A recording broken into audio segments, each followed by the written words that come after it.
Welcome back to TechKnow, everyone, and for the last time this year. Now, every year brings fresh opportunities and challenges for businesses, but I think it's fair to say that 2020 has taken this to extremes. What's obvious is that the global pandemic and the isolating effect that it had on the world has accelerated, refocused, and even redefined the race to digital transformation. There was a surge of investment in tools like AI, automation, and cloud-based applications to help businesses survive and deliver against the rapidly changing needs of their teams and their customers. In so many ways, technology has seen us through the most profoundly challenging year in living memory. Perhaps more importantly, though, COVID-19 has taught us just a few things about our businesses, our teams, ourselves as leaders, and the tech that's connecting all of it. We are all reflecting on the lessons of 2020 as the year draws to a close, and we thought we'd share our top 5. So, in reverse order, number 5, a reckoning with resilience. Disruption reveals the cracks in the system, and a major flaw unearthed in 2020 has been the lack of focus on resilience. The importance of our ability to bounce back and succeed in the face of unanticipated change was highlighted like never before. Most companies have been designed to maximize short-term returns from their existing market. So when a black swan like COVID arrives, they are forced to scramble for new ways to survive. Conversely, those with tech-driven risk management and business continuity strategies in place have been the ones to continue to thrive. According to Deloitte, investing $1 in resilience early helps avoid an average $5 in future losses. As Emergent CEO David Poole explained earlier this year, corporate resilience must replace raw efficiency as the technology MO of modern businesses. Otherwise, they'll come unstuck again the next time the market disruption strikes. Now, we get it. Investing in resilience feels a little bit like buying an insurance policy, and there's not much fun in that. But as the business environment becomes more dynamic and unpredictable, it's imperative that leaders can look beyond short-term gains and survival tactics and future-proof the businesses with flexible, agile, and resilient tech strategies. A certain amount of grace was afforded to those who were massively caught out by COVID-19. But remember, this won't be the last disruption, far from it, and we will likely not be so lucky next time around. Lesson number 4, doing more with less. The coronavirus, of course, also wreaked havoc on our markets. So resources and budgets are tight this year.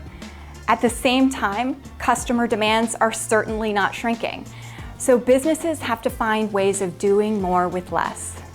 But COVID presented an opportunity to finally learn a lesson that many have been preaching for a while. Doing more with less is not about working longer, faster, or harder than we already are. By thoughtfully embedding the right advanced technologies, you can work smarter and cheaper. Just one example, cloud computing is getting cheaper, which might explain its 17% revenue growth in 2020, according to Gartner. Container Solutions CEO Jamie Dobson said in our most recent episode that reducing costs while increasing our ability to capture value is paramount in these uncertain economic times. And a cloud-native tech stack is a crucial factor in achieving this.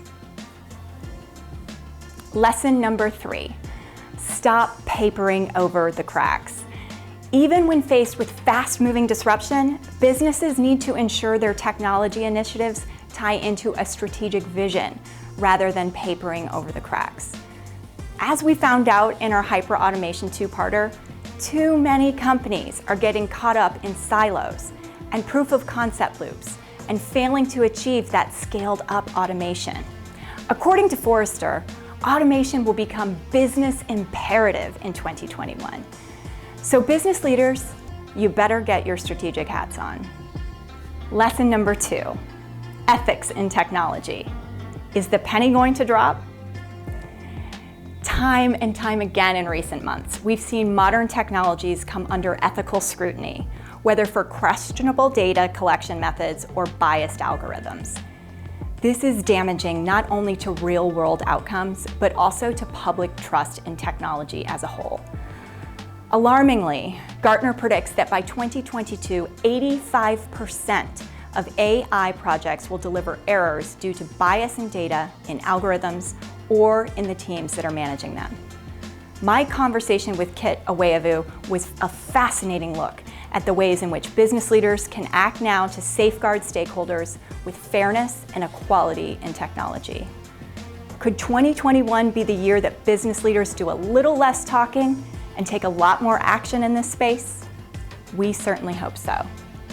And lesson number 1, technology and people should be inextricably linked. Now, this has been a running theme this season of TechKnow. Amid the rush to digital transformation in 2020, far too few businesses have prioritized engaging and augmenting the people involved.